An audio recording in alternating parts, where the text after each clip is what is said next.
Supreme court में chief justice Yahya Afridi की सरबराही में 2 रुकनी बेंच ने 9 मई मुकदमात में बानी पीटीआई जमानत केस पर समाअत की। वकील सलमान सफदर की जानिब से इल्तवा की दरख्वास्त पर समाअत 12 अगस्त तक मुलतवी कर दी गई।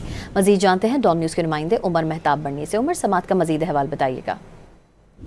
जी बिल्कुल, चीफ जस्टिस याहिया अफरीदी की सरबराही में 2 रुकनी बेंच ने बानी पीटीआई की 9 मई जमानत की दरख्वास्तों के हवाले से समाअत की। दौरान समाअत वकील सलमान सफदर बैरून मुल्क होने के बायस अदालत में पेश ना हो सके, तहम वकील सलमान अकरम राजा अदालत में पेश हुए और उनकी जानिब से ये इस्तदा की गई कि जो दरख्वास्त है उस पर फरीकैन को नोटिस जारी कर दिए जाएं और समाअत अगले हफ्ते जो है वो मुकर्रर की जाए। तहम अदालत ने इस्तदा मुस्तरद करते हुए दरख्वास्त पर नोटिस जारी नहीं किए और समाअत जो है वो 12 अगस्त तक मुलतवी कर दी गई। जी, उमर मेहताब बढ़नी अपडेट कर रहे थे, आपका शुक्रिया।